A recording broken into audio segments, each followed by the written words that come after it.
দক্ষিণ American football নিয়ে Kylian এমবাপ্পের বিতর্কিত মন্তব্য নতুন কিছু নয়। রিয়াল মাদ্রিদে যোগ দেওয়া ফ্রান্সের এই ফরোয়ার্ড 2022 সালে মে মাসে বলেছিলেন, দক্ষিণ আমেরিকায় ফুটবলের মান ইউরোপীয়র মতো উন্নত নয়। তাই আপনি যদি গত কয়েকটি বিশ্বকাপের দিকে তাকান, দেখবেন ইউরোপীয়রাই জিতেছে। এমবাপ্পের কথাটি নিশ্চয়ই গায়ে লেগেছিল দক্ষিণ আমেরিকানদের, বিশেষ করে আর্জেন্টাইনদের। আরও স্পষ্ট করে বললে লিওনেল মেসির। ওই বছরই কাতার বিশ্বকাপ ফাইনালে এমবাপ্পের ফ্রান্সকে হারিয়ে দেয় মেসির আর্জেন্টিনা। দলটি গত 36 বছর পর পায় গৌরবময় সোনালী ট্রফির ছোঁয়া। এবার আরেকটি উয়েফা ইউরো চ্যাম্পিয়নশিপ ও কোপা আমেরিকা যখন সামনে, তখন আরেকটি বিতর্কিত মন্তব্য করেছেন এমবাপ্পে। সম্প্রতি তিনি সিএনএনকে বলেছেন, বিশ্বকাপ জেতার চেয়ে ইউরো জেতা কঠিন। এমবাপ্পে ফ্রান্সের হয়ে 2018 বিশ্বকাপ জিতলেও এখনও ইউরো জিততে পারেননি। শুধু তিনি কেন, ফ্রান্সের বর্তমান প্রজন্মের কারও ইউরো জয়ের অভিজ্ঞতা নেই। দলটি সর্বশেষ মহাদেশীয় শিরোপা জিতেছিল 2000 সালে। নিজে যা পারেননি তা কঠিন লাগারই কথা। এমবাপ্পেরও হয়তো সেটাই মনে হয়েছে, কিন্তু এর সঙ্গে বিশ্বকাপ টেনে আনতেই এমবাপ্পেকে কড়া জবাব দিয়েছেন মেসি।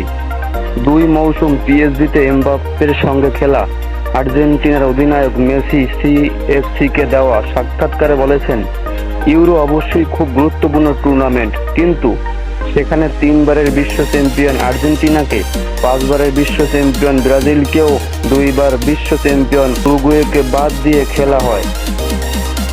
এতগুলো বিশ্ব চ্যাম্পিয়ন দলকে বাদ দিয়ে খেলার পরও আপনি বলছেন ইউরো সবচেয়ে কঠিন, তাই না? বিশ্বকাপে সেরা দলগুলোই খেলে, সাধারণত সব বিশ্ব চ্যাম্পিয়নরাই সেখানে থাকে। এ কারণেই সবাই বিশ্ব চ্যাম্পিয়ন হতে চায়।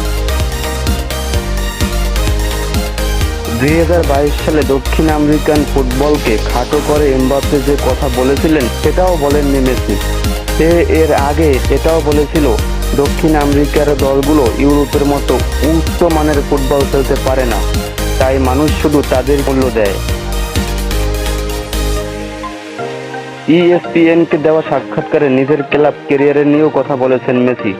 এ মাসেই 37 বছর পূর্ণ করতে চলা আর্জেন্টাইন মহাতারকা জানিয়েছেন, বর্তমান ক্লাব ইন্টার মিয়ামিতেই ক্লাব ক্যারিয়ারের ইতি টানতে চান, তবে খুব শীঘ্রই নয়।